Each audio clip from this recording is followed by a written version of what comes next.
Europe is the continent where the concept of a budget, low cost carrier really took off.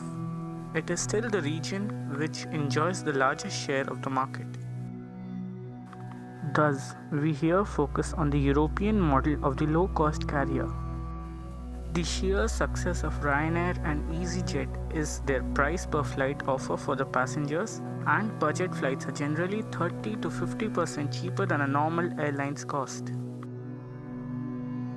Occasionally, 2 to 3 hour long flights on budget carriers cost even less than €10.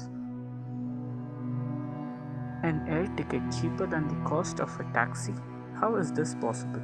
Here are 8 reasons for why low cost airlines can afford to offer us such savings.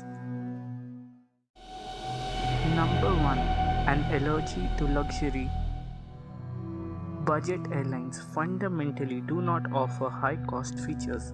They essentially take every expensive part of a flight and make it less expensive.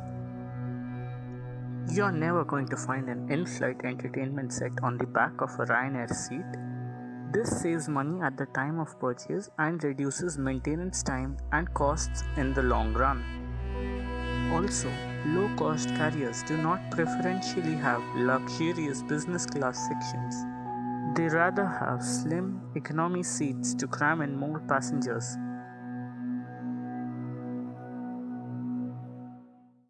Number 2.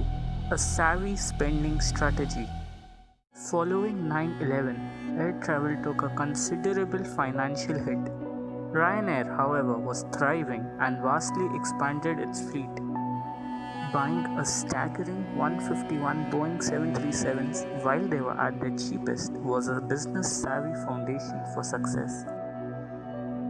This offsets the expense of bulk buying, and buying in bulk further increases the overall discount. This buying behavior is typical for a budget airline, and often the fleets they purchase are at the top of their range from an efficiency perspective, further saving them significant money and fuel costs. Budget airlines often have the youngest fleets around. EasyJet is just 4 years old. In contrast, contemporary airlines have fleets that are over 10 years old. Number 3. Streamlining services. Both Ryanair and EasyJet uniquely use one genre of plane. Ryanair uses the 737, while EasyJet uses the A320 family. All employees, pilots, mechanics, flight staff, etc. therefore solely require training for only that type of aircraft. Both training costs and time is drastically saved. Number 4. In-flight savings. When on the plane, budget airlines are ruthless in their saving. Ryanair purchases seats that do not recline, for example, as they're cheaper both to buy and to maintain. Equally, the lack of back pockets on these seats means less time is spent cleaning between flights and more time in the air. Number 5. Staff savings. Budget airline employees are typically at the beginning of their careers. On lower wages, they are trained to a minimum degree and serve multiple roles on board. It is estimated that by encouraging the staff to multitask, the airline eliminates 3 to 4 positions that it would have to otherwise regularly pay for. Number 6. Additional services. When on board, almost nothing is free, and passengers are heavily advised to purchase in-flight items. Ryanair is famous for selling lottery tickets among many other items. Any extra revenue generation is encouraged, and often failure to print a boarding pass can result in a hefty printing fee. Another secret of low-cost carriers is that they can provide all the additional services, but if you pay for them separately. Have more luggage included? You have to pay. You want to check in for the flight a little earlier? You have to pay. Want to have a snack on board? Pay. Don't want to wait in a line while boarding for the flight? You have to pay. You can also rent a car, buy a travel insurance, and order much more using the intermediate services of low cost carriers. Number 7. Pick your airport wisely. Not all airports cost the same.